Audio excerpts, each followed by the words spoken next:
Okay.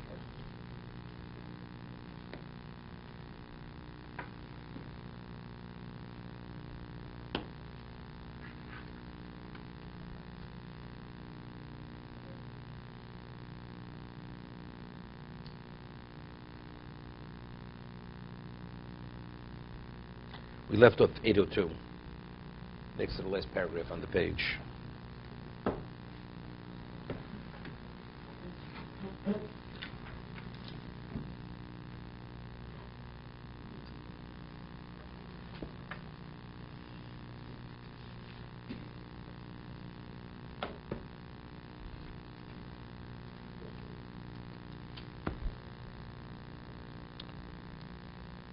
The first group of, he said, which are basically charlatans. The person acts as a holy man, but factually it's all to deceive the public, to gain the public confidence in them.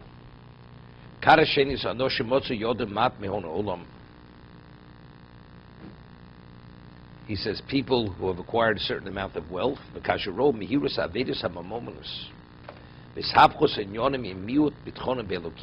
and they see how quickly a person is able to lose his possessions, and how quickly things are able to change in the physical sense, together with a lack of faith in Hashem, the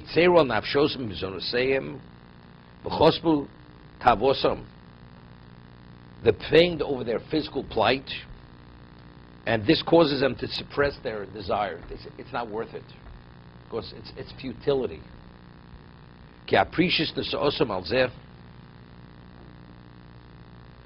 But they claim the reason why they're behaving this way, it's their abstinence, but that's not the reason. It's not worth the effort because things are so fickle. Even when you succeed to a degree, you can lose it as quickly as you gained it.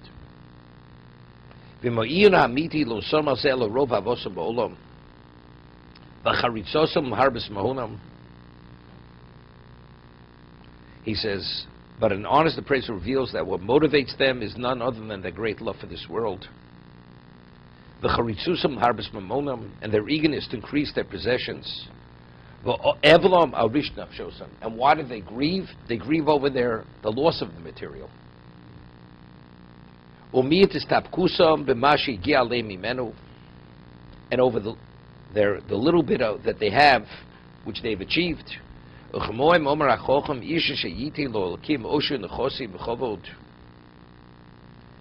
person who was given by Hashem wealth, possessions, and honor.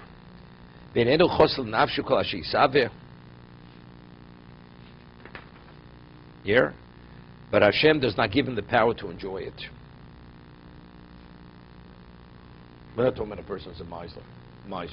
That's also such a person. Simply that what the person was speaking about. It's not where he lost it. The way he's explaining it, he had it at one time and he lost it. He didn't allow him to enjoy it. He had it, and then he took it from him.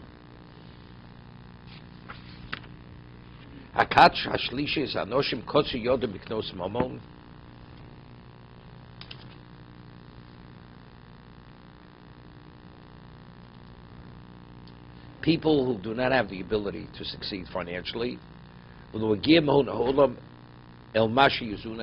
they didn't even succeed in the material what's sufficient to sustain them.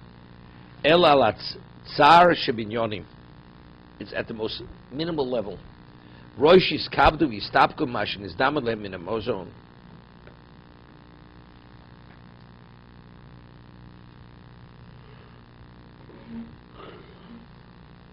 Here, and they maintained their dignity by sustaining themselves with what they were able to earn, this barely enough. And there's not even a consideration to go and seek out from others assistance.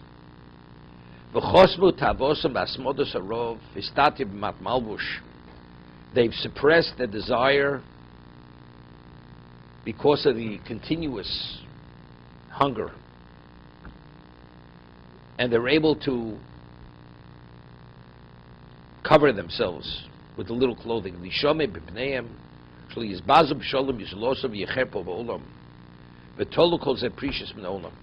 are they really abstaining? They can't succeed. So people say that tzaddikim, no. They say we prefer to maintain our dignity or retain our dignity rather than become beggars. But why do you have so little? It's not because you've abstained, because you're not able to have more.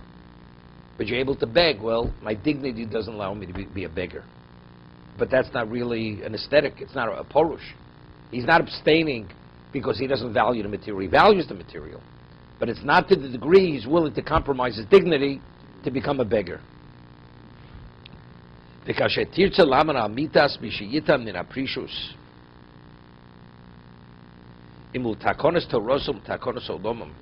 if you want to evaluate a person, whether he's truly the genuine aesthetic, whether it's for the sake of his spirituality or the sake of the world,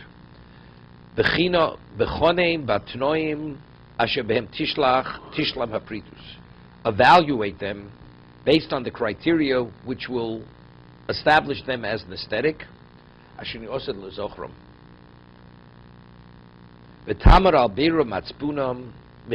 You'll be able to understand their inner thoughts.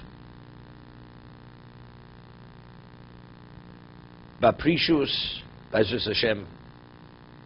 He says, whether it's from true inwardness or merely a deceit.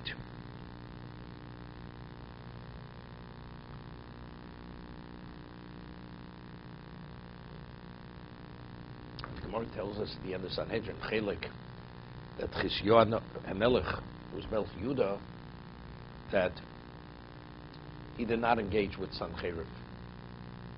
Hashem had said, should I really have him go to war with Sancheriv and perform miracles similar to what happened when they left Egypt? Or should I'll do it myself, not to interrupt this Torah study. So Hashem says, Chizkiyahu would prefer not to be interrupted.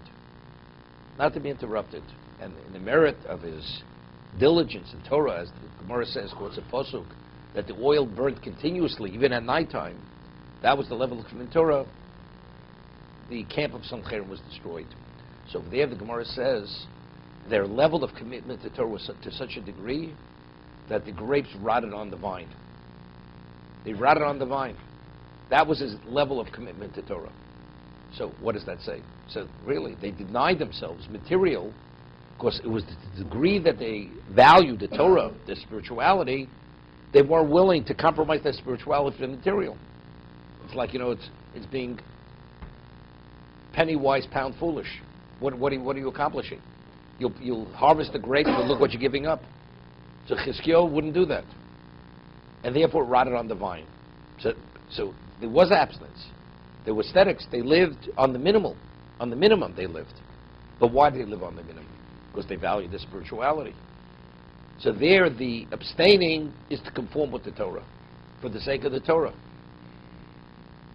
Or you can say you abstain for the sake of just being as a responsible human being. The person has the ability to indulge, but he chooses not to because he wants to be productive and constructive in his life. That's also. It's not relating to his spirituality, but he's a genuine person that he's denying himself the material for constructive and reasons of value.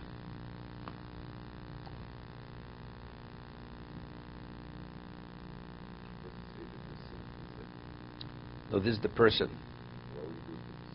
No. See, the truth is the man cannot make a go of it. Why doesn't he beg? His dignity wouldn't allow it. But he passes himself off as a holy man. That's the deceit. I mean, is it because he's genuinely abstaining from the material? That's what we call, he's a lo yutzlach. The man can't make a go of it. That's the reality. But he might as well make the best of the situation.